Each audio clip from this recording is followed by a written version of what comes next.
মীরা আমার কাছে বলেছে আহিল নাকি রোশানের মৃত্যুর কথা ওকে বলেছে।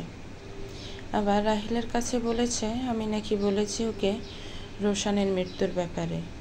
ও মিথ্যা কথা কেন বলছে? কোনোভাবে কি রোশানের মৃত্যুর পেছনে মীরার কোনো হাত আছে? তিশা রায়হানের রক্তের স্যাম্পল নিয়ে গেছে টেস্ট করার জন্য। আহিল আর তিশা এখন ডাক্তারের চেম্বারের বাহিরে চেয়ারে বসে আছে। রায়হান গিয়েছে ডাক্তারের সাথে কথা বলার জন্য। টাইমও অনেকটা হয়ে গিয়েছে। আহিলের আবার চাকরির ইন্টারভিউ দিতে যেতে হবে। এরই মধ্যে রায়হান ডাক্তারের চেম্বার থেকে বের হয়ে এসে বলে, আহিল তুমি তিশাকে নিয়ে বাড়িতে চলে যাও। আহিল কিছু বলতে যাবে তার আগেই তিশা বলে ওঠে, কিন্তু আব্বু এখনো তো রক্ত দিলামই না, তার আর কোনো প্রয়োজন নেই। তোমার শরীরও রক্তের পরিমাণ কম, তাই তোমার থেকে রক্ত নেওয়া যাবে না, তাতে তোমার আবার ক্ষতি হতে পারে। তাই এখানে ব্লাড ব্যাংক থেকে রক্তের ব্যবস্থা করে নিয়েছে। আমি একদম রক্ত দিয়ে আসব। এখন তোমরা বাড়িতে চলে যাও, তা না হলে আহিলের আবার চাকরির ইন্টারভিউ দিতে দেরি হয়ে যাবে। আব্বু তাহলে আমি আপনার সাথে থাকি, আহিল একাই চলে যাক। না, তার কোনো প্রয়োজন নেই, এখানে অনেক সময় লাগতে পারে, আর আমি গাড়ি তো রেখে দিচ্ছি, তোমাকে চিন্তা করতে হবে না। আমি ঠিক সুন্দরভাবে বাড়িতে পৌঁছে যাব। এখন তোমরা তাড়াতাড়ি বেরিয়ে পড়ো। আপনার কোনো সমস্যা হলে আমাকে কিন্তু কল করে নেব। আচ্ছা ঠিক আছে, তা না হয় করব। আহিল তিশাকে বাসায় পৌঁছে দিয়ে তুমি কাপড় চেঞ্জ করে তোমার যাবতীয় কাগজপত্র সাথে নিয়ে বেরিয়ে পড়ো। আচ্ছা কাকা, আমি তিশাকে বাসায় পৌঁছে দিয়েই তারপর বের হব। বলে তিশাকে সাথে নিয়ে রায়হানের কাছ থেকে বিদায় নিয়ে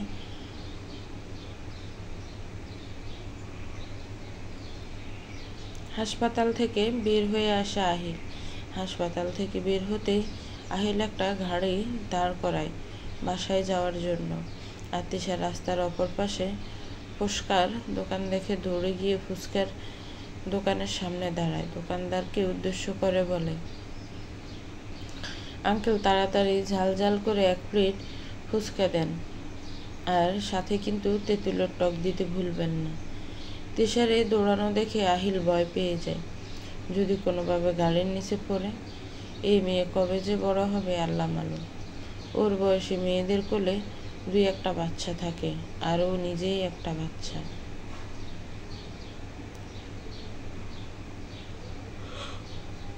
এইসব ভাবনা বাদ দিয়ে আহিলও যায় ফুচকার দোকানের কাছে। তুমি কি বাচ্চা? এভাবে কেউ দৌড়াদৌড়ি করে? যদি কোনোভাবে গাড়ির নিচে পড়তে তাহলে কি হতো? আর তুমি এখন এখানে ফুচকা খেতে এসেছো? আমার এমনিতেই চাকরির ইন্টারভিউতে লেট হয়ে যাচ্ছে, তাড়াতাড়ি গাড়ির ওখানে যাও।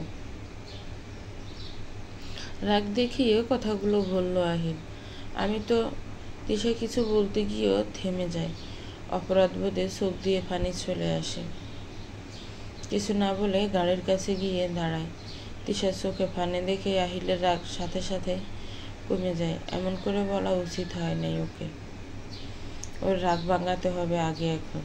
তাই আহিল ফুচকার দোকানিকে বলে তিশার জন্য ফুচকা পার্সেলের ব্যবস্থা করে নিয়ে হাঁটা ধরে গাড়ির দিকে। তিশা আগে থেকে গাড়িতে উঠে অন্যদিকে মুখ পুড়িয়ে বসে আছে।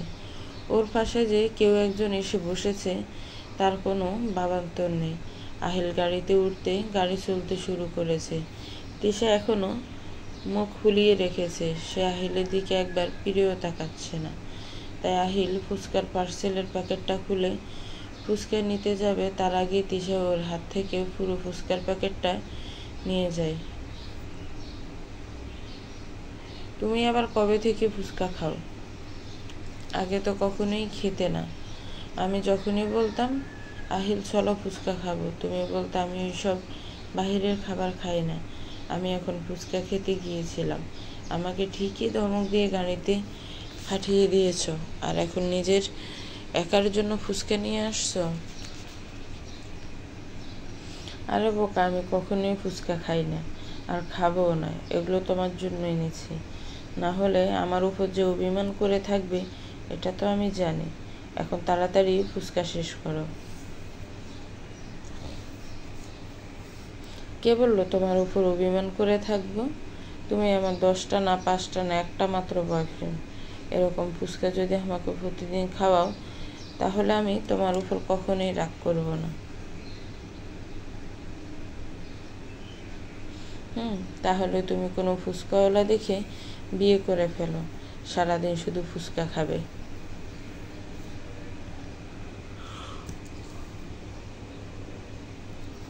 কি?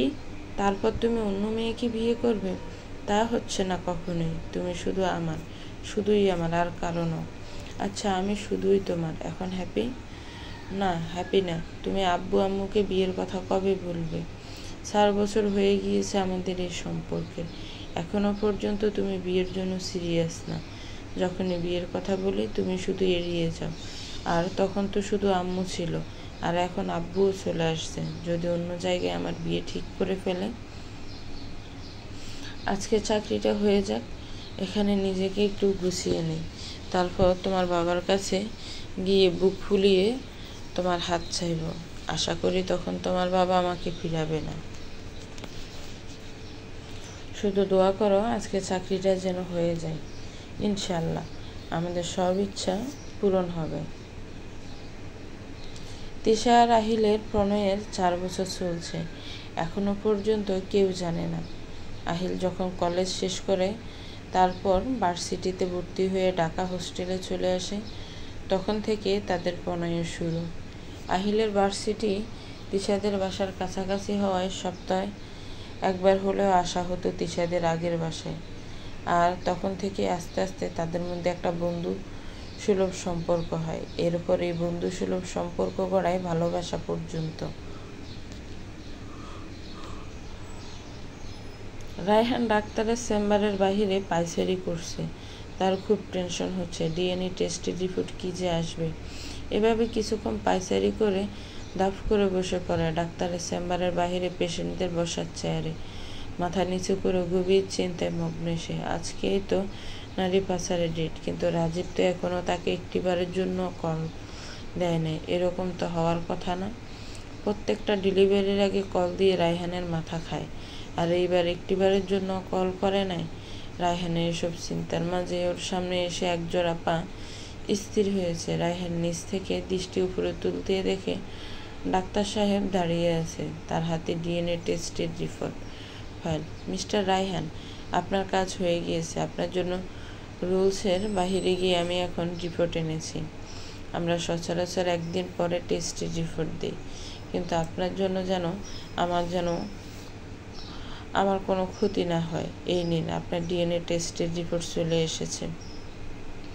ফাইলটা রায়হানের দিকে বাড়িয়ে দিয়ে, রিপোর্টে কী এসেছে ডাক্তার সাহেব সেটা আপনি নিজেই দেখে নিন, আর আমার টাকাটা আজ রাতের মধ্যে পাঠিয়ে দিন। কথাটা বলে ডাক্তার সাহেব আবার চলে গেল। ডিএনএ টেস্টের রিপোর্টের ফাইলটা খোলার সাথে সাথে রায়হানের হাত থেকে নিচে পড়ে যায় ফাইলটা। তিশা সত্যিই আমার মেয়ে? তিশা আমার মেয়ে, রোশানের মেয়ে নয়? আর এক মুহূর্ত দেরি না করে ডিএনএ টেস্ট রিপোর্টের ফাইল মাটি থেকে তোলে। হন্তদন্ত হয়ে হাসপাতাল থেকে বেরিয়ে আসে রায়হান। তাড়াতাড়ি গিয়ে গাড়িতে উঠে পড়ে। গাড়ি আগে থেকে পার্কিং এরিয়াতে ছিল। তারপর গাড়ি চালিয়ে বাসার উদ্দেশ্যে রওনা দেয়। বাসায় আসার সাথে সাথে ফাইলটা টেবিলের উপর রেখে সোফায় বসে পড়েছি। কতটা নিচু আমি! কি করে নিজের মেয়েকে পাচার করে দিতে চেয়েছিলাম। না, আমাকে এখনই রাজীবের সাথে কথা বলতে হবে, কিন্তু এখানে কথা বললে কেউ শুনে ফেলবে। তাই রায়হান দ্রুত পায়ে ছাদে চলে আসে, আর ছাদের দরজা বন্ধ করে দেয় ভিতর থেকে। তারপর সাথে সাথে রাজীবকে কল করে। রিং হচ্ছে, কিন্তু রাজীব কল তুলছে না। রায়হানের মাথা গরম হয়ে যাচ্ছে। অনবরত রাজীবকে কল করে যাচ্ছে। প্রায় 30 বারের মাথায় গিয়ে রাজীব কলটি রিসিভ করে। সরি স্যার, আমি একটু বিজি ছিলাম তাই কলটা তুলতে পারিনি। কিসের বিজি তুমি? কয়টা কল দিয়েছে? You have any idea? খানিকটা রাগ দেখিয়ে কথাগুলো বলল রায়হান। স্যার, আসলে ম্যাডাম আসছিল আজকে এখানে, ওনার সাথে কথা বলতে বিজি ছিলাম।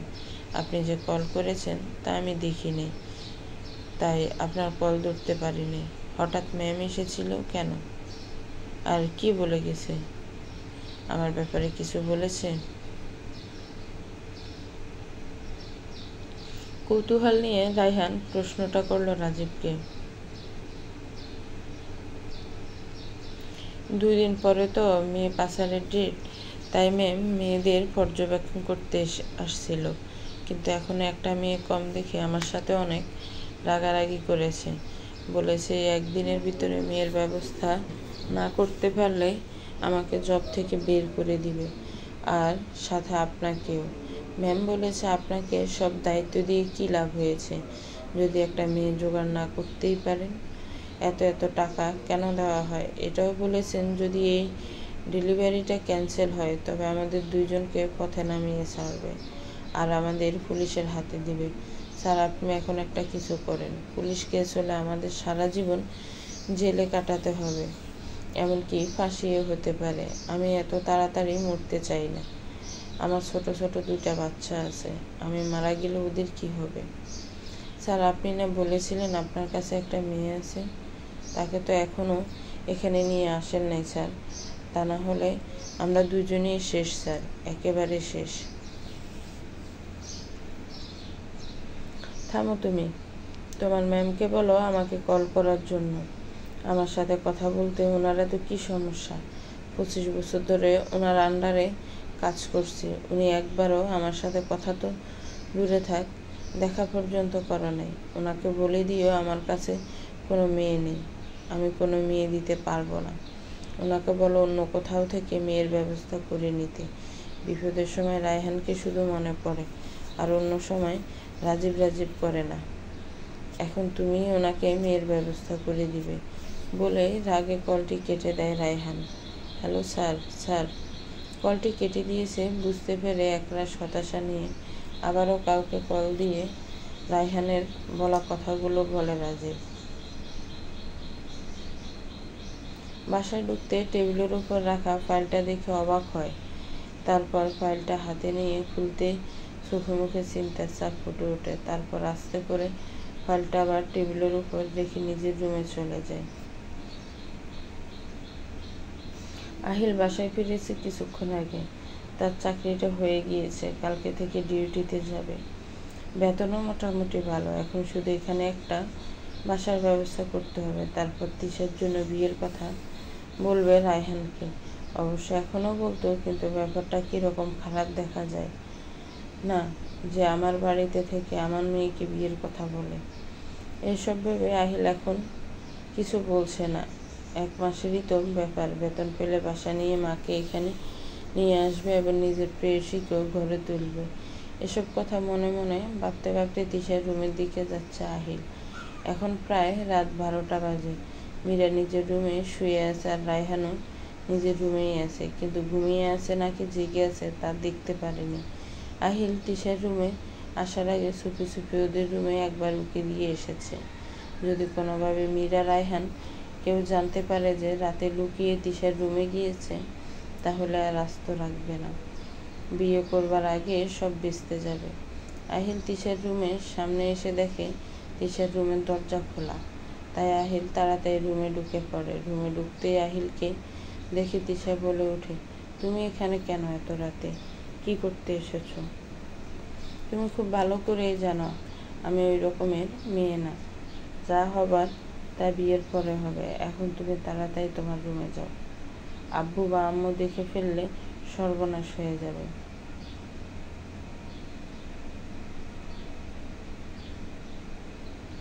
কেউ দেখবে না। তোমার আব্বু আম্মু ঘুমাচ্ছে। এখন তাড়াতাড়ি আমার সাথে চলো। এত রাতে আবার আমি তোমার সাথে কোথায় যাব? তোমার মাথায় কি চলছে বলো তো? তুমি আমাকে নিয়ে পালানোর প্ল্যান করছো? আমি আমার আব্বু আম্মুর মান সম্মান ডুবিয়ে তোমার সাথে পালিয়ে বিয়ে করতে পারবো না।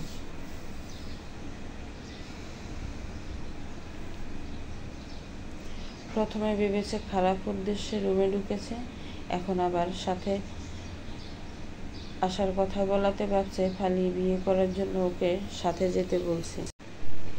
আসলে সকলে বলে না যে মেয়েরা একটু বেশি বুঝে, আহিলেরও এখন তাই মনে হচ্ছে তিশার কথা শুনে।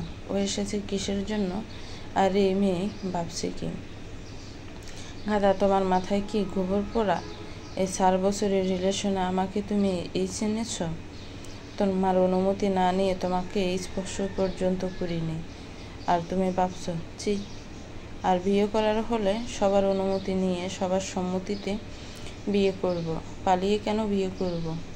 এখন তাড়াতাড়ি ছাদে চলো, তোমার জন্য একটা সারপ্রাইজ আছে।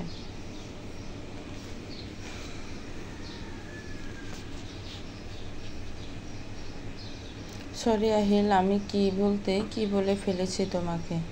কানে ধরে মুখটা ইনোসেন্ট করে কথাগুলো বলছে তিশা। আচ্ছা ঠিক আছে, এখন চলো, কাল থেকে আমার আবার অফিস আছে, আমাকে ছাদ থেকে এসে ঘুমাতে হবে। কথাটা বলে আহিল তিশার রুম থেকে বেরিয়ে ছাদের সিঁড়ির দিকে যায়। তিশাও আহিলের পিছু পিছু ছাদের সিঁড়ির দিকে যায়। রায়হান 2 চোখের পাতা এক করতে পারছে না দুশ্চিন্তায়। একটার পর একটা সিগারেট ধরিয়ে খাচ্ছে, তাও মাথা ঠান্ডা করতে পারছে না। এখন যেভাবে হোক তিশাকে নিয়ে ইতালি চলে যেতে হবে। কিন্তু মীরার চোখে ফাঁকি দিয়ে কিভাবে নিয়ে যাবে ইতালি? এসব চিন্তা ভাবনার মাঝে রায়হানের মুঠোফোনটি আবার বেজে ওঠে। হাতে নিতেই দেখে রাজীব আবার ফোন করেছে। এবার রায়হান মনে মনে ভেবে নিয়েছে রাজীবকে কিছু কথা শুনিয়ে দেবে, তাই তাড়াতাড়ি রুম থেকে বের হয়ে ছাদের দিকে যাচ্ছে।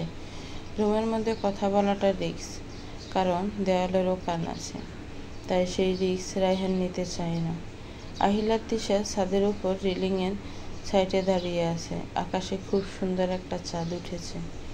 ছাদের পাশে দাঁড়িয়ে রাখা বেলি ফুলের সুবাস, হালকা ঠান্ডা বাতাস, সব মিলিয়ে যেন এক মনোরম পরিবেশ। হঠাৎই আহিল হাঁটু গেড়ে বসে পড়ে। বসেই তিশার দিকে একটা আংটির বক্স বাড়িয়ে দিয়ে, সারাটা জীবন বুকের সাথে জড়িয়ে রাখার অধিকার দিবে প্লিজ?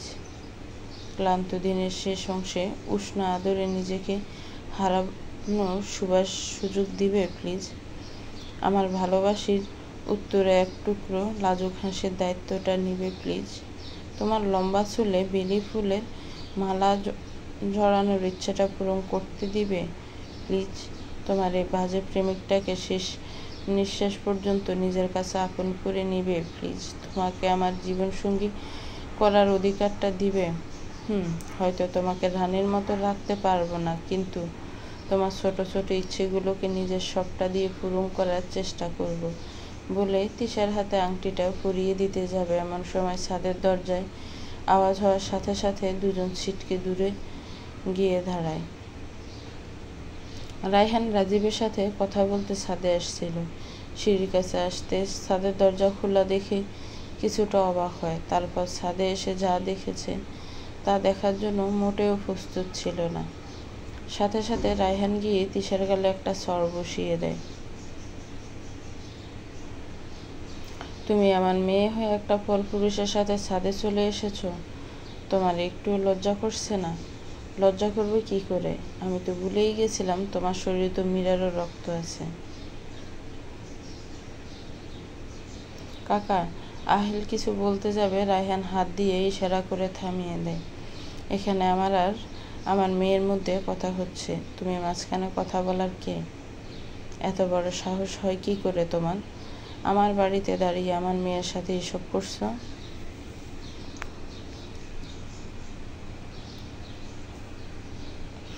আহিল মাথা নিচু করে দাঁড়িয়ে আছে। সে এখন কি বলবে কিছু ভেবে পাচ্ছে না। আর তিশা অপর পাশে দাঁড়িয়ে কান্না করছে। তার বাবা কি করে এসব কথা বলতে পারে সে ভেবে পাচ্ছে না।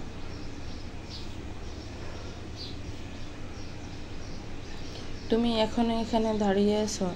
তাড়াতাড়ি নিচে যাও, আমি এই কয়েকদিনের মধ্যে তোমার বিয়ের ব্যবস্থা করব। কথাগুলো বেশ রাগ দেখিয়ে তিশাকে বলল রায়হান। বিয়ের কথা শুনতে আহিল এক দৌড়ে রায়হানের পায়ের নিচে এসে ঝাঁপিয়ে পড়ে। কান্না করতে করতে বলে, আমি ওকে ছাড়া বাঁচব না কাকা। আমাদের 4 বছরের সম্পর্ক, আপনি এভাবে শেষ করে দিয়েন না। বিয়ের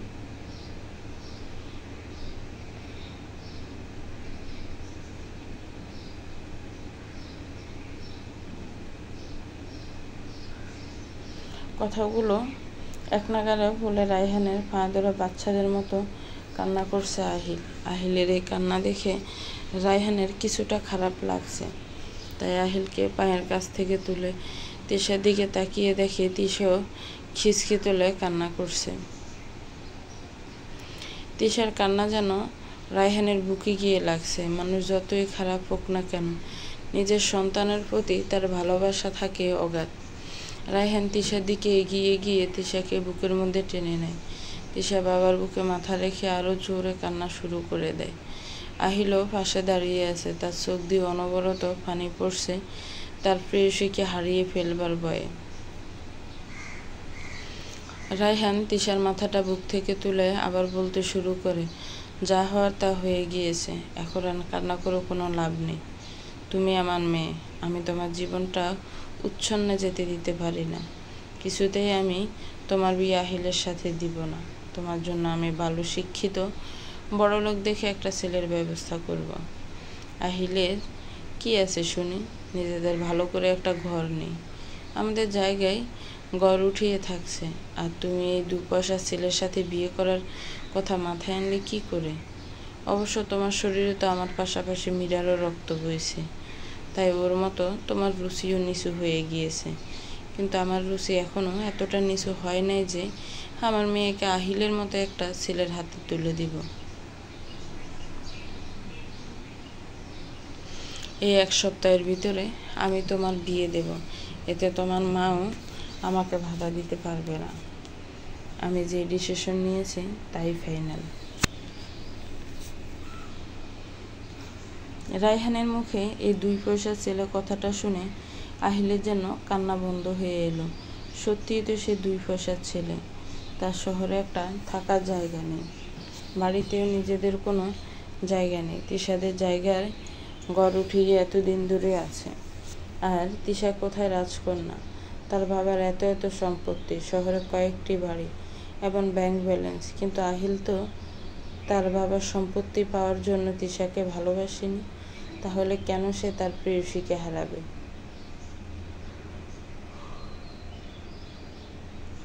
কিন্তু আব্বু, আমি তো আহিলকে ভালোবাসি, আমি অন্য কাউকে বিয়ে করতে পারবো না। বিয়ে করলে আমি আহিলকেই করব, আর না হলে আমি সারা জীবন কুমারী থাকবো। তাও আমি অন্য কাউকে বিয়ে করতে পারবো না। তুমি বিয়ে করবে না, তোমার ঘাট করবে বিয়ে। আমার কথার যেন কোনো নড়চড় না হয়, আর যদি হয় তাহলে তুমি আমার মরা মুখ দেখবে। আমার মৃত্যুর জন্য দায়ী থাকবে তুমি, শুধু তুমি। আব্বু, আমি ওকে ছাড়া বাঁচব না। তো করে ফেলো ওকে বিয়ে, বাবার মরা লাশের উপর দিয়ে গিয়ে। তিশা আর কিছু বলতে পারল না। একটা মেয়ে সবসময় অসহায়, কখনো তার ভালোবাসার কাছে, আবার কখনো তার পরিবারের কাছে। তিশা কান্না করতে করতে ছাদ থেকে নিচে চলে আসে। আহিল এখানে আগের জায়গায় দাঁড়িয়ে আছে, তার হাত পা যেন নড়তেই চাইছে না, চোখ দিয়ে পানি ঝরছে। কে বলে যে পুরুষ মানুষ কান্না করতে পারে না? পুরুষ মানুষ কখনোই তার প্রিয় নারীর পাশে অন্য পুরুষকে সহ্য করতে পারে না। আহিলের মন অজানা ভয়ে বারবার কেঁপে উঠছে। সে তার প্রেয়সীকে কি করে হারিয়ে ফেলবে? আহিলের এই নীরবতা দেখে রায়হান আহিলকে বলে, কালকে সকালের মধ্যে তুমি এই বাসা ছেড়ে চলে যাবে। আমি যেন সকালে উঠে তোমার মুখ না দেখি, আর আমার মেয়ের আশেপাশে আসবার চেষ্টাও করো না। তাহলে এর ফল কিন্তু বেশি একটা ভালো হবে না, এই আমি ভুলে দিলাম।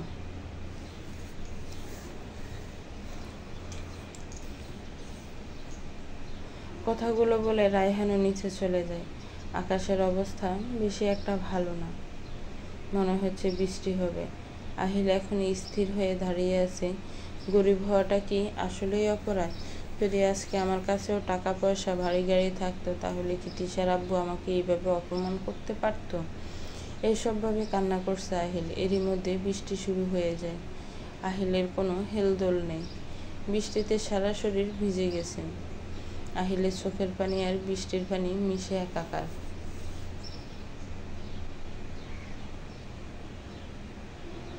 সকাল সকাল ঘুম থেকে উঠে রেডি হয়ে নাস্তা তৈরি করছেন সায়ান। এটা তার রোজকার ডিউটি। সকালে ঘুম থেকে উঠে শাওয়ার নিয়ে তারপর নাস্তা তৈরি করে খাওয়া দাওয়া সেরে অফিসে যায়। সে একটা মাল্টিন্যাশনাল কোম্পানিতে জব করে, বেতনও মোটামুটি ভালো। তার এই দুনিয়াতে আপন বলতে কেউ নেই। সায়ানের জন্মের আগে তার বাবা মারা যায়, আর তার মা কিছুদিন আগে রোড অ্যাক্সিডেন্ট করে মারা যায়। সে তার বাবা মার একমাত্র সন্তান। নিজেদের একটা ফ্ল্যাট আছে যেটাতে সায়ান থাকে। বয়সও অনেকটা হয়ে গিয়েছে, কিন্তু এখনো বিয়ে করে নাই। তার মা বেঁচে থাকতে এত করে বলেছে বিয়ে করার কথা, কিন্তু তার মধ্যে বিয়ের জন্য কোনো আগ্রহ নেই। ছেলে যে দেখতে খারাপ এমন না, উচ্চতায় 5 ফুট 8, ফর্সা গায়ের রং, স্ট্রেট হেয়ার। সিগারেট খাওয়ার জন্য ঠোঁটগুলো কিছুটা কালো, জিম কর বডি, সব মিলিয়ে এক সুদর্শন যুবক। সায়ান আর সময় নষ্ট না করে তাড়াতাড়ি রেডি হয়ে নাস্তা সেরে বেরিয়ে পড়ো অফিসে যাওয়ার উদ্দেশ্যে। রাস্তায় আসতে বাজে একটা বিপত্তি। রাস্তায় একটা রিক্সা নেই আজকে, তাই হেঁটেই অফিসে যেতে হবে। হেঁটে গেলে 20 মিনিটের মতো লাগবে, তাই সায়ান হাঁটা শুরু করলো। রাস্তায় আনমনে হাঁটতে হাঁটতে কারোর সাথে ধাক্কা খেয়ে নিচে পড়ে যায় সায়ান। সাদা শার্ট পরে থাকায় কাদামাটিতে সায়ানের শার্টের অবস্থা নাজেহাল। এই শার্ট নিয়ে কিছুতেই অফিসে যাওয়া যাবে না। সায়ানের মনটা সাথে সাথে খারাপ হয়ে যায়। একরাশ বিরক্তি নিয়ে পাশে পড়ে থাকা মেয়েটার দিকে তাকায়। তাকাতে সায়ান আর চোখ ফিরাতে পারছে না। আর এটা তো ওই দিনের সেই মেয়েটা।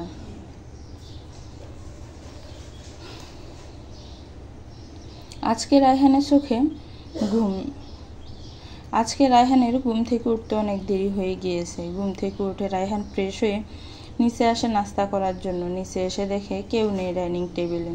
তারপর তিশার নাম ধরে ডাকতে মীরা আসে রায়হানের কাছে। কি হয়েছে? তিশাকে ডাকছো কেন? তিশা কোথায়? আর রাহিল কি এখনো আছে নাকি চলে গেছে? আহিল তো কোন সকালেই চলে গেছে। আর তিশা কিছুক্ষণ আগে তার বান্ধবীর বাসায় গেছে। কি? তিশা তার বান্ধবীর বাসায় গেছে? তুমি ওকে যেতে দিলে কেন? বান্ধবীর বাসায় যাবে, আমি ওকে আটকাবো কেন? মেয়ে যে বড়ই হয়েছে সেদিকে কি খেয়াল আছে? কার সাথে মিশছে, কখন কি করছে সেদিকে তোমার কোনো খেয়াল নেই। অবশ্য থাকবে কি করে? যে মহিলা নিজেই ভালো না, সে তার মেয়েকে আর কি শিক্ষা দিবে? নিজের মতো নষ্টা তৈরি করতে চেয়েছো। কি বলছো এসব তুমি? রায়হান, তুমি আমার শিক্ষার ওপর আঙ্গুল তুলছো। এটা কিন্তু আমি মেনে নেব না। আমার মতো হয়েছে মানে কি বোঝাতে চাইছো তুমি? কেন তুমি বুঝতে পারছো না আমি কিসের কথা বলছি? তোমার মেয়ে জাহিলের সাথে 4 বছরের সম্পর্ক, তা কি তুমি জানো না? এই তোমার ভালো শিক্ষা? নিজের মতো একদম বানিয়ে ফেলেছো আমার মেয়েকে। নিজে তো একটা। বলতে গিয়েও থেমে গেল রায়হান। রাগে তার সারা শরীর হিড়হিড় করছে। আহিলের সাথে তিশার 4 বছরের সম্পর্ক তোমাকে কে বলেছে? ওরা তো ভালো বন্ধু। তোমার কথাও ভুল হচ্ছে।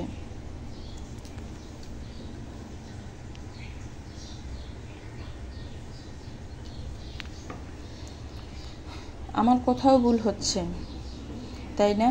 একে তো মেয়েকে ভালো শিক্ষায় বড় করতে পারোনি, এখন আবার সাফাই গাইছে। তোমার মেয়ে মনে হয় আহিলের সাথে বাড়ি ছেড়ে পালিয়েছে। ও কখনো তোমার মান সম্মান ডুবিয়ে পালাবে না, তুমি নিশ্চিত থাকো। আর মেয়েকে ভালো শিক্ষায় বড় করতে পেরেছি কিনা তা তুমি সঠিক টাইমে দেখতে পারবে। আর ও আহিলের সাথে যায় নাই। আহিল চলে গেছে একদম ভোরে। তিশা গেছে কিছুক্ষণ আগে।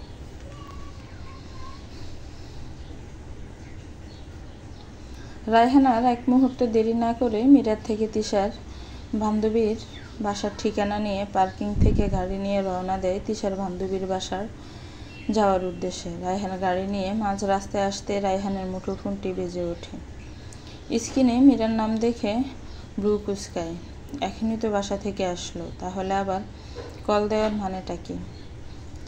কিছুটা বিরক্ত নিয়ে রায়হান কলটি ধরে। হ্যালো রায়হান, আহিলের মা মায়া আর বেঁচে নেই, ওনাকে কেউ মেরে ফেলেছে। তুমি তাড়াতাড়ি বাসায় আসো, আমরা এখন গ্রামে যাব।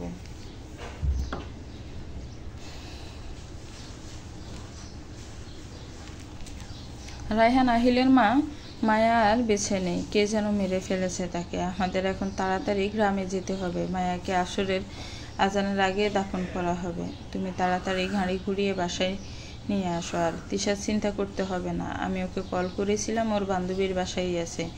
এখন তুমি তাড়াতাড়ি বাসায় আসো। তিশা ওর বান্ধবীর বাসায় আছে, আমার বিশ্বাস হচ্ছে না। আর আহিলের মা মায়া মারা গেছে তুমি জানলে কি করে? আহিল কল করেছিল তুমি বেরিয়ে যাওয়ার পরে। আহিলে জানিয়েছে যে ওর মা মায়া আর বেঁচে নেই, কেউ ওকে নির্মমভাবে হত্যা করেছে। ছেলেটা কান্নার জন্য কথা পর্যন্ত বলতে পারছিল না। ওর এই দুঃখের সময় আমাদের ওর পাশে গিয়ে দাঁড়ানো উচিত।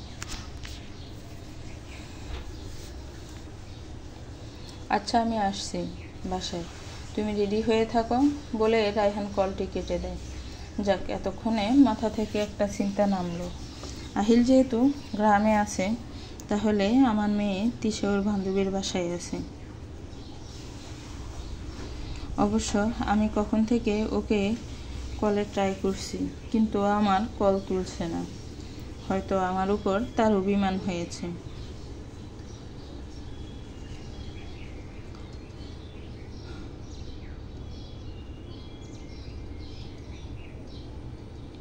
আরে, এটা তো ওই দিনের সেই মেয়েটা, ওই দিন ফুচকার দোকানের সামনে দেখেছিল।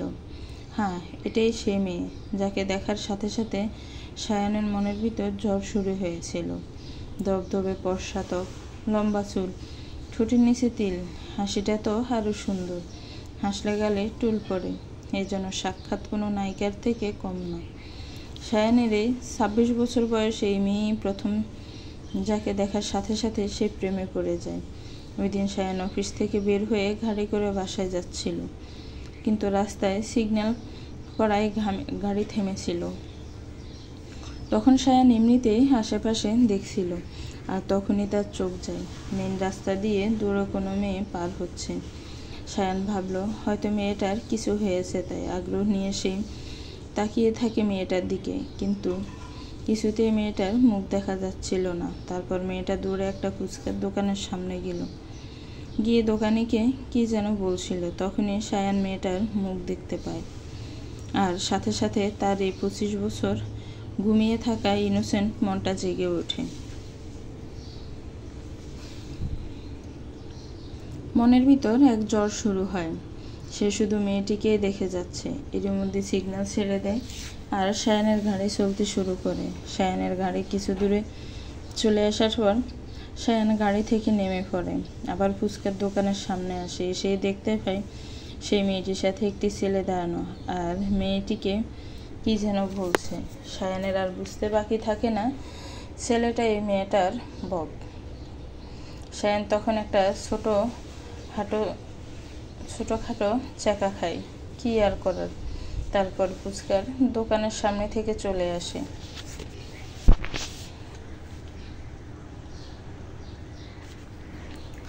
আপনি দেখে চলতে পারেন না? রাস্তায় হাঁটার সময় চোখ কোথায় থাকে? দিলেন তো আমার জামাটা নষ্ট করে। আমি এখন এই জামা পরে বান্ধবীর বাসায় যাব কি করে? ধাক্কা আপনি খেয়েছেন আর আমাকে কথা শোনাচ্ছেন।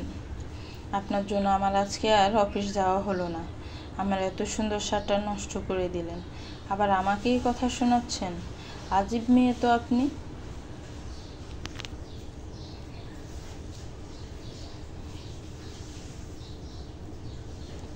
কি আমি আপনাকে ধাক্কা দিয়েছি? আমি আজীব মেয়ে? আপনি কি কালা বিলাই? চোখ আকাশে দিয়ে চলে, আবার আমাকে কথা শোনাচ্ছেন। সুন্দর মেয়ে মানুষ দেখলেই শরীরে ঢলে পড়তে ইচ্ছে করে। যত সব। আমি কালা বিলাই, আপনি কি সাদা বিলাই? আর আমি চোখ আকাশে দিয়ে চলি না, সেটা আপনি চলেন। আপনি কোথা থেকে দৌড়ে এসে আমাকে ধাক্কা দিয়ে ফেলে দিয়েছেন। আর আমি এরকম ছেলে না যে সুন্দর মেয়ে দেখলে গিয়ে শরীরে ঢলে পড়ব। আমার তো মনে হচ্ছে আপনার এসব গায়ে পড়ার স্বভাব আছে।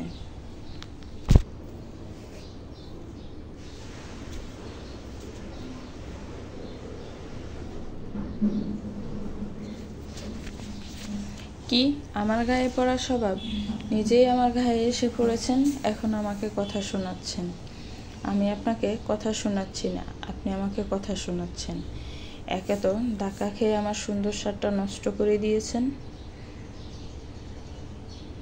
ক্ষমা না চেয়ে এখন ম্যানারলেসের মতো ঝগড়া করছেন। আমি আপনার কাছে ক্ষমা চাইব, আপনি ভাবলেন কি করে? তিশা চৌধুরী কখনো কারো কাছে ক্ষমা চায় না।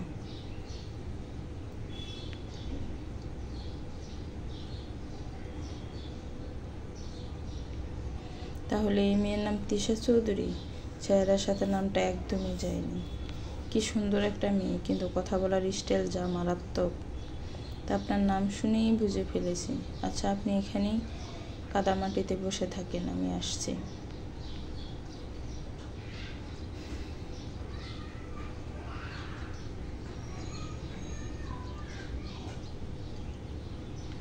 তিশা যেই না উঠতে যাবে, কোমলের জন্য আবার বসে পরে যাওয়ার সময় কোমলে ভালো ব্যথাই পেয়েছে। এখন এই কোমল নিয়ে একা একা বাসায় যাবে কি করে? তাই অন্যথায় শায়ানকে বলে, আর আপনি কি সত্যি মানুষ? একটা মেয়েকে রাস্তায় ফেলে দিয়েছেন, সাহায্য না করে আবার চলেও যাচ্ছেন।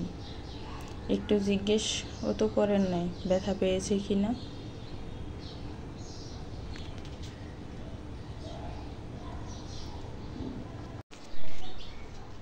আপনি তো তখন থেকে আমার সাথে খারাপ ব্যবহার করে যাচ্ছেন, তো আমি জিজ্ঞেস করব কি করে? আর আমার সাথে যে খারাপ ব্যবহার করে তাকে আমি কোনো সাহায্য করি না।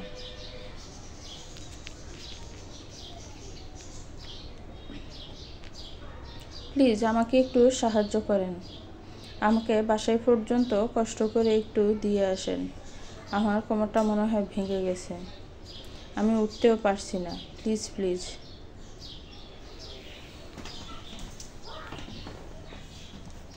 তিশার এইভাবে অনুরোধটা শায়ান আর ফেলতে পারল না, তাই তিশার দিকে হাত বাড়িয়ে দিয়ে বলে, আমার হাত ধরে ওঠার চেষ্টা করুন।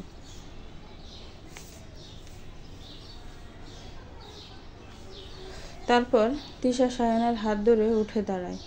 মনে হচ্ছে কোমরটা ব্যথায় ছিঁড়ে যাচ্ছে। শায়ানের এক হাত ধরে দাঁড়িয়ে আছে তিশা। তারপর শায়ান একটা গাড়ি দাঁড় করিয়ে দুজনেই গাড়িতে উঠে বসে। তারপর গাড়ি চলতে শুরু করে তিশাদের বাসার যাওয়ার উদ্দেশ্যে।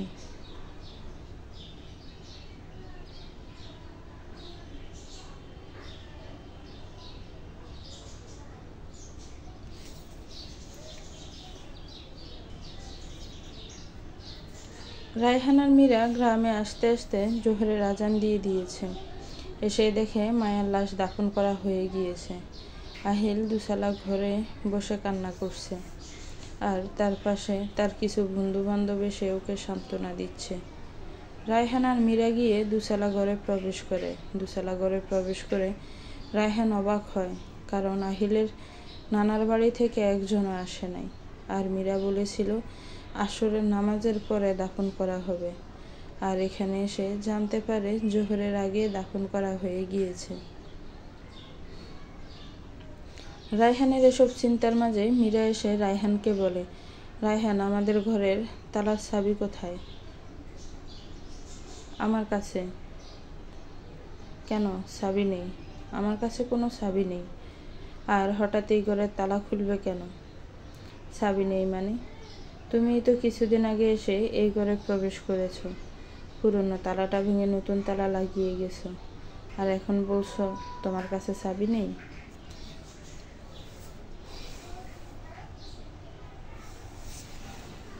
রায়হান কিছুটা ব্রু কুঁচকে মীরার দিকে তাকায়। মীরা এসব জানলো কি করে? আমি এখানে এসেছি, কে বলেছে ওকে? আর ও আমাদের ঘরে ঢুকতে চাইছে কেন? ওর মনে কি চলছে?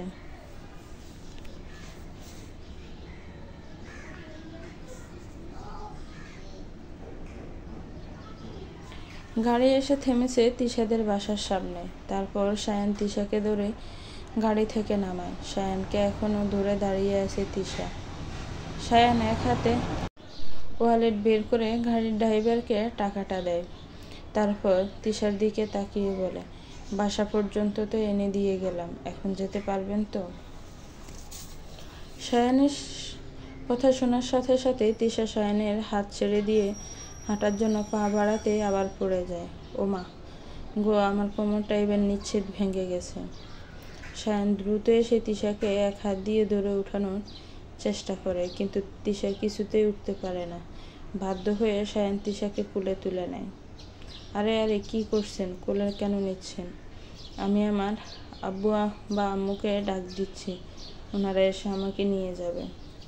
এখন আপনার কোলে আমার আব্বু আমাকে দেখলে কেলেঙ্কারি হয়ে যাবে। প্লিজ আপনি আমাকে নিচে নামান। আপনার বাসায় মনে হচ্ছে কেউ নেই, তা না হলে এখন পড়ে গিয়ে এত জোরে চিল্লালেন, কেউ তো বাহিরে বেরিয়ে আসলো না। তা আপনার বফ কোথায়? এত সুন্দর গার্লফ্রেন্ডকে রাস্তায় ছেড়ে দেয়, কোনো খেয়াল রাখে না? কে কখন তুলে নিয়ে যায় সে খবর নেই। আপনাকে কে বলেছে আহিল আমার খেয়াল রাখে না? ওয়েট ওয়েট, আমার যে বফ আছে সেটা আপনি জানালেন কি করে? আপনি আমাকে আগে থেকে চিনতেন? ইচ্ছে করে আমার সাথে ধাক্কা খেয়ে আমাকে কোমরে ব্যথা দিয়েছেন? আপনার মতলবটা কি? আপনি আবার কোনো নারী পাচারকারী চক্রের লোক নয় তো? সায়ানকে এই কথাগুলো বলে তিশা চিল্লাতে শুরু করে, কে কোথায় আছো? আমাকে বাঁচাও, আমাকে পাচার করে দিবে। আব্বু আম্মু তাড়াতাড়ি বাহিরে আসো, তোমাদের মেয়ে নারী পাচারকারীর খপ্পরে পড়েছে। চুপ, একদম চুপ। আর একটা কথা বললে কোল থেকে ফেলে দিব। আমি নারী পাচারকারী? কে বলেছে তোমাকে? আমি তোমাকে আগে থেকে চিনি, আর তোমার সাথে আজকে ধাক্কা খেয়েছি এই কারণে আমি নারী পাচারকারী হয়ে গিয়েছি? আজীব মেয়ে তুমি। আমি ওই দিন ফুচকার দোকানের সামনে তোমাকে দেখেছিলাম তোমার বফের সাথে, তাই আজকে দেখার সাথে সাথে তোমাকে চিনতে অসুবিধা হয়নি। এজন্যই তো যে আমি নারী পাচারকারী হয়ে যাব। যদি তোমাকে আমার পাচার করারই থাকতো তাহলে তোমাকে বাসায় নিয়ে আসতাম না, ওইখান থেকেই তোমাকে উঠিয়ে নিয়ে যেতাম। মাথায় কি গোবর পোড়া নাকি? আল্লাহ মালুম। সরি, আমি আসলে বুঝতে পারিনি, আমাকে ক্ষমা করবেন। আমি আপনাকে তখন থেকে কত কিছু বলে যাচ্ছি, তাও আপনি আমাকে সাহায্য করে বাসা পর্যন্ত নিয়ে এসেছেন। ইটস ওকে, এখানে কি দাঁড়িয়ে থাকবো? সায়ান এখনও তিশাকে পাজাকুলো করে নিয়ে রেখেছে। তিশা কথা বলতে বলতে ভুলেই গেছিল যে সে এখনও সায়ানের কোলেই আছে। তাই তিশা তাড়াতাড়ি সায়ানকে বলে, আম্মু আব্বু মনে হয় বাসায় নেই, আপনি আমাকে বাসার ভিতরে নিয়ে চলেন।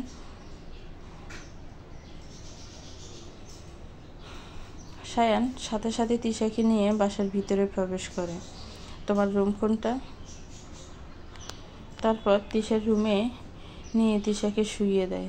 ধন্যবাদ আপনাকে, আপনার প্রতি আমি চিরকৃতজ্ঞ থাকব।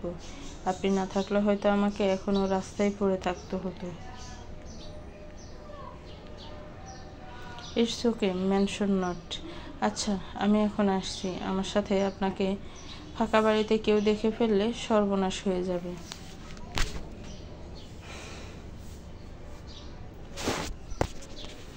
তিশা খানিকটা ভ্রু কুঁচকে সায়নের দিকে তাকিয়ে বলে, মানে কি সর্বনাশ হয়ে যাবে? এটা আমাদের বাড়ি, কারোর সাহসও হবে না আমার ব্যাপারে কিছু বলার। আর আপনি তো আমার আব্বুকে চিনেন না, তাই এমন বলছেন। আচ্ছা যাই হোক, আমি এখন আসছি, ভালো থাকবেন। আশা করি আমাদের আবার দেখা হবে খুব তাড়াতাড়ি, যদি আপনি চান। মানে আপনার কথা বুঝলাম না। আপনি যদি আমাকে ধন্যবাদ দিতেই চান তাহলে আপনার শরীর ভালো হলে একদিন কফি শপে যেতে পারি আমরা। অবশ্যই।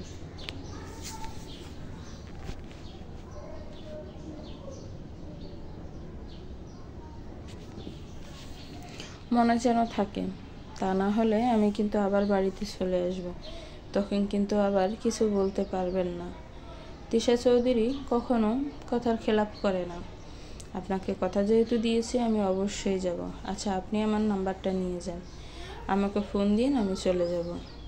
তারপর সায়ান তিশা থেকে নাম্বার নিয়ে একদিন কফি খাওয়ার কথা বলে তিশাদের বাসা থেকে বেরিয়ে আসে। সায়ান চলে যাওয়ার কিছুক্ষণ পর একটা ব্ল্যাক গাড়ি এসে তিশাদের বাসার সামনে দাঁড়ায়।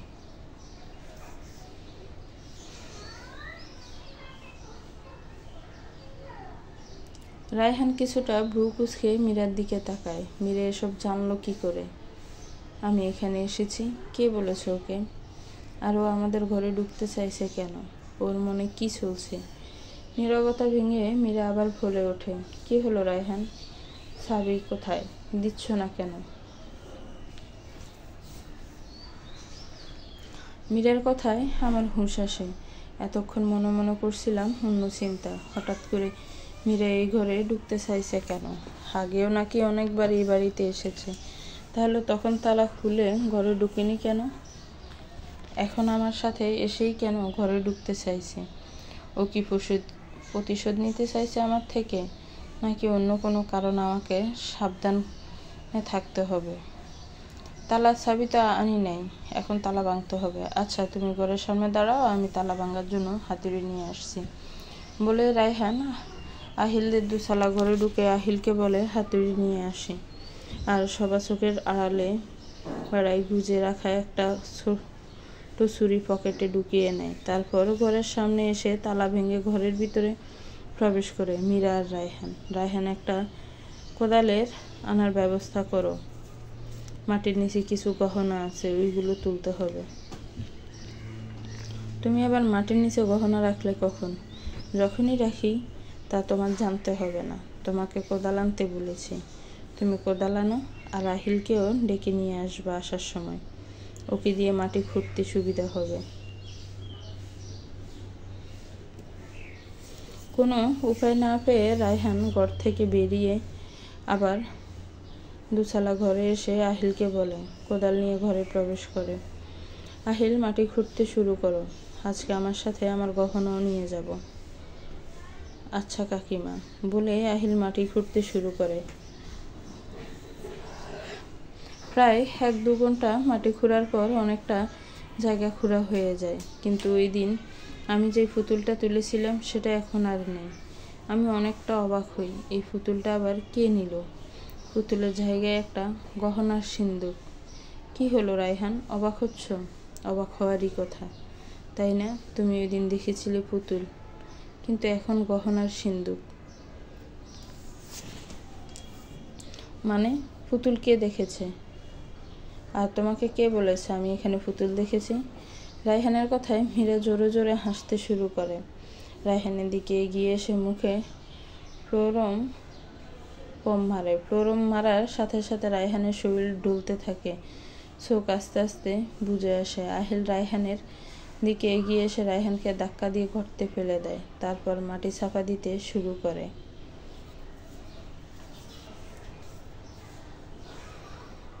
তিশাদের বাড়ির সামনে এসে থামা ব্ল্যাক গাড়ি থেকে 2 জন লোক বেরিয়ে বাড়ির ভিতরে ঢুকতে নিলে দারোয়ান এসে বাধা দিয়ে বলে, আপনারা কোথায় যাচ্ছেন? রায়হান স্যার তো বাড়িতে নেই, শুধু ওনার মেয়ে বাড়িতে আছে।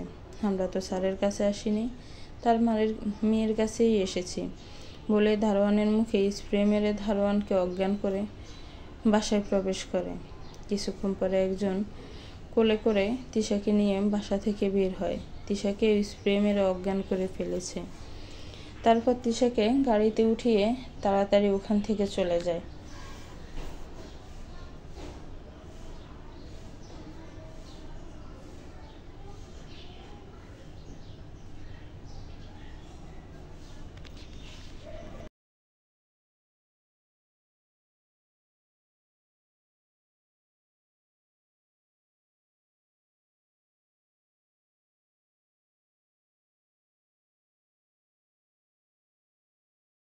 ফজরের আজান শোনা যাচ্ছে। রাতের তমা নিশা কাটিয়ে সোনালি সূর্য একটু দেখা দিচ্ছে। হঠাৎ রায়হান ঘুম থেকে লাফিয়ে উঠে। কি ভয়ানক স্বপ্ন ছিল! যদি এটা সত্যি হতো, সত্যি সত্যি যদি আজ আহিল আর মীরা আমাকে মেরে ফেলতো। কাইলি শহরে ফেরার কথা থাকলেও আহিলের জন্য ফিরতে পারিনি। মায়া মারা যাওয়ায় একদম ভেঙে পড়েছে। আত্মীয় স্বজন কেউ আসেনি, উনি তাই বাধ্য হয়ে থাকতে হলো। আমার অবশ্য ফিরে যাওয়ার ইচ্ছা ছিল, কিন্তু এই মীরা নামের আপরটার জন্য যেতে পারলাম না। জোর করে রেখে আবার স্বপ্নে আমাকে মারতে আসে। কি সাংঘাতিক মহিলা বাবা যায়। এখানে তিশা একা আছে, একবারও ওর সাথে কথা বলতে পারিনি। যতবারই কল দিয়েছি মোবাইল বন্ধ বলছে। হয়তো রাগ করে মোবাইল বন্ধ করে রেখেছে, কি আর করার। অগত্যা রাতটা এখানে কাটাতে হলো। এইরকম একটা স্বপ্ন দেখার পর রায়হানের মনে ভয় কাজ করছে। এখানে আর এক মুহূর্ত থাকবে না সে। যদি এই মীরা আর আহিল মিলে স্বপ্নটা সত্যি করে দেয়, না না, এসব কিছু হতে দেওয়া যাবে না। তাই রায়হান মীরাকে ডাকে। মীরা তাড়াতাড়ি উঠে ফ্রেশ হয়ে নাও, আমরা এখনই শহরে ফিরে যাব। মানে, এই সাত সকালে কি তোমার মাথা খারাপ হয়েছে? এখন শহরে যাবে মানে? আমরা এখানে 3 দিন পর্যন্ত থাকবো। ছেলেটাকে একা বাড়িতে ফেলে যাওয়া ঠিক হবে না। তোমার কি মাথা খারাপ নাকি? 3 দিন থাকবে এখানে? আমি আর এক মুহূর্ত এখানে থাকতে পারবো না। তোমার থাকার হলে তুমি থাকো, আমি এখনই শহরে ফিরে যাব। বাসায় তিশা একা আছে, ওর একা থাকতে সমস্যা হবে। আহিল তোমার ভাইয়ের ছেলে নাকি আমার ভাইয়ের ছেলে?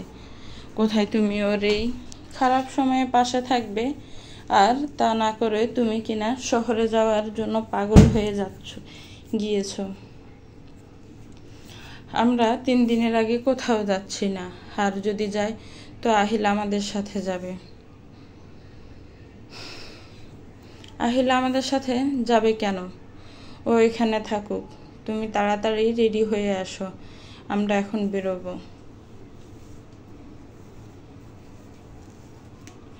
না, আমি আহিলকে একা পেলে কোথাও যাচ্ছি না।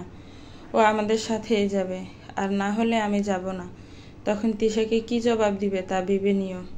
আমাকে তিশা ফোন করলে আমি কিন্তু বলে দেব তুমি যে তিশার ডিএনএ টেস্ট করিয়েছ, এটা প্রমাণ করার জন্য যে তিশা সত্যি তোমার মেয়ে কিনা। কিসের ডিএনএ টেস্ট? আর তুমি এসব কি বলছো? আমি তো কিছুই বুঝতে পারছি না। সত্যি তুমি বুঝতে পারছো না? আবার আগের মতো বোকা বানানোর জন্য সরল সাজছ। কিন্তু তোমার ওই ফাঁদে আমি মীরা আর ফাঁ দিব না। আমার কাছে ডিএনএ টেস্ট রিপোর্টের ফাইলটা আছে। আশা করি তুমি চাইবে না যে আমি এটা তিশাকে দেখাই। যদি চাও তাহলে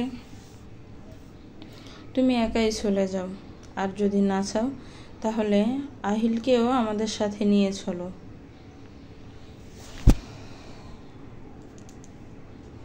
তুমি কি আমাকে ব্ল্যাকমেল করছো? এমা, ব্ল্যাকমেল করব কেন? আসলে তুমি যেমন আমি তোমার সাথে ঠিক তেমনটাই করছি। এখন যদি মীরাকে সাথে নিয়ে না ফিরি তাহলে তিশাকে সব কিছু বলে দিবে। আর যদি এখানে থাকি তাহলে এই মীরা আর আহিল মিলে আমার ক্ষতি করার সম্ভাবনা আছে। তার চেয়ে ভালো হবে ওদেরকে শহরে নিয়ে চলি।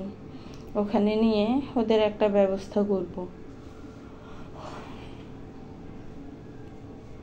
আচ্ছা, তাহলে আহিল আমাদের সাথে যাচ্ছে, কিন্তু আমার মেয়ে থেকে দূরত্ব বজায় রাখতে হবে। তিশার আশেপাশে যেন আমি একদম না দেখি। এখন তাহলে তাড়াতাড়ি রেডি হয়ে আসো, আর রাহিলকে ডাক দিয়ে বলো উঠে রেডি হওয়ার জন্য, লেট যেন না হয়। আচ্ছা বলে হাট থেকে নেমে গেল মীরা। তারপর দুচালা ঘর থেকে বেরিয়ে আহিল যে ঘরে ঘুমিয়েছে সেই ঘরে যায়। আহিলকে ডেকে ঘুম থেকে উঠিয়ে শহরে যাওয়ার জন্য রেডি হতে বলে। আহিল প্রথমে না করলেও মীরার জোড়াজুড়িতে অবশেষে রাজি হয়ে যায়। আর এমনিতেও আহিলকে 2-3 দিন পর শহরে ফিরে যেতে হতো। নতুন চাকরি নিয়ে একদিনও ডিউটি করতে পারলো না। এর আগে খবর আসলো তার মাকে কেউ মেরে ফেলেছে। কিছুদিন আগে বাবার মৃত্যু, এখন মার মৃত্যু। কেউ আর আপন রইল না তার এই দুনিয়ায়। নিজের প্রেয়সীর থেকেও এখন অনেকটা দূরে। ওই দিন রাতে রায়হানের কথা বলা কথাগুলো মনে পড়লে এখনো চোখ দিয়ে পানি পড়ে। গরিব কেন হলো? কাল সকালে মেয়ে পাচারের ডেট। আজকে পাচারের কথা ছিল, কিন্তু পুলিশ চেকের কারণে পারে নাই। কালকেই একটা নতুন মেয়েকে আনা হয়। মেয়েটা অসুস্থ, তাও এই নরপিশাচদের মায়া হয় না। অসুস্থ মেয়েটাকে সকলের সাথে হাত পা বেঁধে ফেলে রেখেছে। কালকে যে মেয়েটিকে তুলে আনা হয়েছে তা আর কেউ নয়, তিশা। রায়হান চৌধুরীর ছোট মেয়ে তিশা চৌধুরী। কে জানতো যে নিজের বাবার অপকর্মের শাস্তি তাকে এভাবে ভোগ করতে হবে। রাজীব সকাল থেকে রায়হানকে ফোনে ট্রাই করছে, কিন্তু রায়হান ফোন তুলছে না। হয়তো এখনো রাজীবের ওপর রেগে আছে। রায়হান, মীরা আর রাহিল বাসায় এসেছে কিছুক্ষণ হলো। দারোয়ানের কাছ থেকে তিশার কথা শোনার সাথে সাথে মীরা কান্না শুরু করে দেয়। কে তার মেয়েকে কিডন্যাপ করলো? রায়হান তিশার কথা শোনার সাথে সাথে যেন তার পায়ের তলার মাটি সরে যায়। এই কাজ কে করতে পারে? কার এত বড় সাহস যে রায়হান চৌধুরীর মেয়েকে কিডন্যাপ করলো?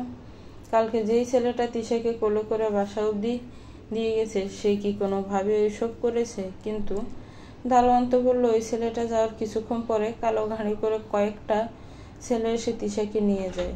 বলা তো যায় না, হয়তো এই ছেলেটাও তিশার কিডন্যাপের সাথে জড়িত। আর কিছু না ভেবে রায়হান বাসা থেকে বেরিয়ে পড়ে পুলিশ স্টেশনে যাওয়ার জন্য। 24 ঘন্টার উপরে হয়ে গিয়েছে তিশা গায়েব। যদি ওর কোনো ক্ষতি হয়, রায়হান সেই রিস্ক নিতে চায় না। বাসা থেকে বেরিয়ে গেটের কাছে আসতে কারো সাথে ধাক্কা খেয়ে রায়হানের হাত থেকে ফোনটা পড়ে যায়। কোথা থেকে যে এগুলো আসে? এই ছেলে দেখে চলতে পারো না? দিলে তো আমার ফোনটা পেলে। কে তুমি? আর এই বাসায় কেন এসেছ? কার থেকে অনুমতি নিয়ে ভিতরে ঢুকেছ? সায়ান কিছুটা ব্রু কুঁচকে তাকায় রায়হানের দিকে, তারপর ভালো করে ভাবে এটা নিশ্চিত এই বাড়ির দারোয়ান। তাই মনে মনে ভাবে একটু ভাব নিয়ে কথা বলে দেখা যাক, জানা যায় কিনা যে তিশার আব্বু আম্মু বাসায় আসছে কিনা।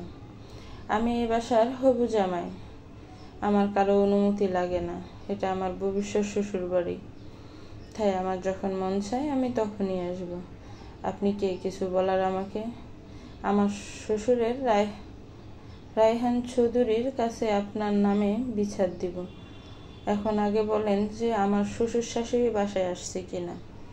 রায়হান যেন অবাকের চরম পর্যায়ে পৌঁছে যায়। এই বাসায় তো শুধু আমরা থাকি, আর তিশা তো আহিলকে ভালোবাসে। তাহলে এই ছেলেকে আর আমাকে হবু শ্বশুর বলছে?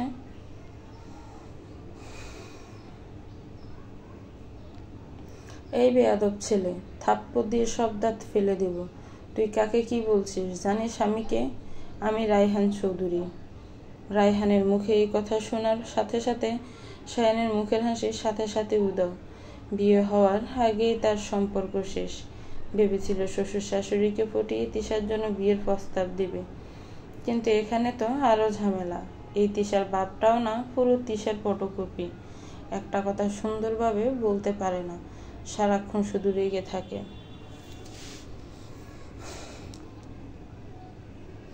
সরি আঙ্কেল, আমি আপনাকে চিনতে পারিনি।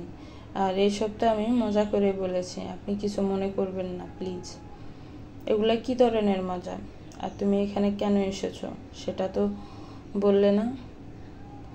আসলে আঙ্কেল, আমি তিশাকে দেখতে এসেছিলাম।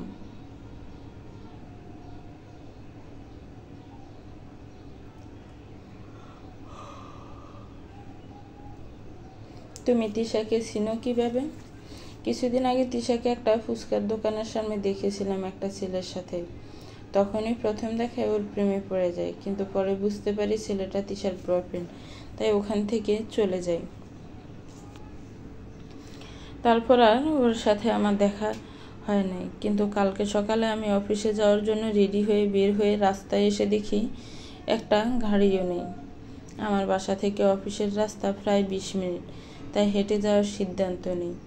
রাস্তায় হাঁটছিলাম, তখন কোথা থেকে একটা মেয়ে এসে আমার সাথে ধাক্কা খেয়ে পড়ে যায় কাদা পানিতে, সাথে আমিও পড়ে যাই। আমি যখন মেয়েটির দিকে তাকাই তখন গিয়ে চিনতে পারি এটা যে তিশা, যাকে দেখার পর থেকে আমার রাতের ঘুম বন্ধ হয়ে গিয়েছে। ওর সাথে ধাক্কা খাওয়া অবস্থায় তখন আমার গায়ে সাদা শার্ট ছিল, আর রাস্তায় কাদা থাকায় আমার শার্টের অবস্থা একদম নাজেহাল। আমি কিছু বলতে যাব তিশাকে, তার আগে আমার উপর রাগ জাগতে শুরু করে। আমিও কিছু কথা শুনাই। তারপর এরকমভাবে কিছুক্ষণ তর্কাতর্কি হওয়ার পর আমি ওকে এখানে বসে থাকেন বলে চলে যাচ্ছিলাম, কিন্তু তিশা আমাকে পিছু ডাকলো। তার নাকি কোমরে ব্যথা পেয়েছে, রাস্তা থেকে ওঠার চেষ্টা করেও উঠতে পারছিল না, তাই বাধ্য হয়ে আমার কাছে সাহায্য চাই। আমিও আর না করতে পারিনি। তারপর ওকে কোলে তুলে গাড়িতে উঠিয়ে বাসা পর্যন্ত আনি। এখানে আসার পর অনেকক্ষণ আপনাদের ডাকবার পরেও কোনো সাড়া পাওয়া যাচ্ছিল না, তাই আবার বাধ্য হয়ে তিশাকে কোলে করে ওর রুম অবধি পৌঁছে দিয়ে আমি ওর থেকে একদিন কফি খাওয়ার কথা বলে নাম্বারটা নিয়ে বিদায় নিয়ে চলে যাই। ও বারবার আপনার কথা বলছিল, আপনি দেখতে পারলে নাকি খবর আছে। আঙ্কেল, ওকে বকাবকি করার দরকার নেই, আসলে অনেকটা ব্যথা পেয়েছিল, তাই বাধ্য হয়ে আমার থেকে সাহায্য নিয়েছে।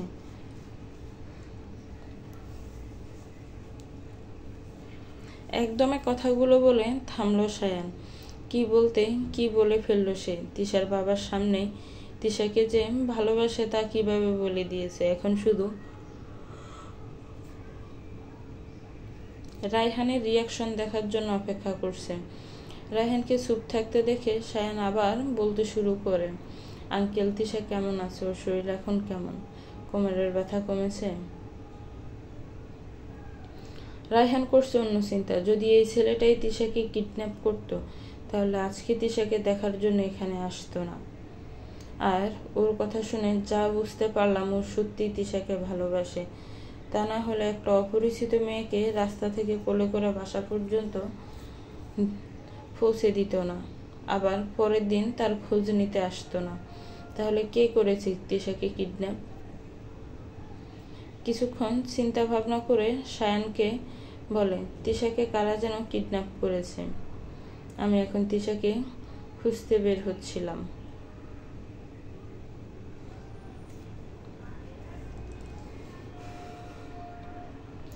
তিশার কিডন্যাপের কথা শুনে সায়ানের মাটির নিচ থেকে যেন মাটি সরে যায়। তার বুকে চিনচিন ব্যথা অনুভব করতে পারছে সে। এই 2 দিনের মধ্যে কি কারো এত সীমাহীন ভালোবাসা জন্মায়? হয়তোবা জন্মায়, না হলে সায়ানের কেন জন্মালো? সায়ান আবার রায়হানকে বলতে শুরু করে, কিডন্যাপ হয়েছে মানে? কিভাবে কিডন্যাপ হয়েছে?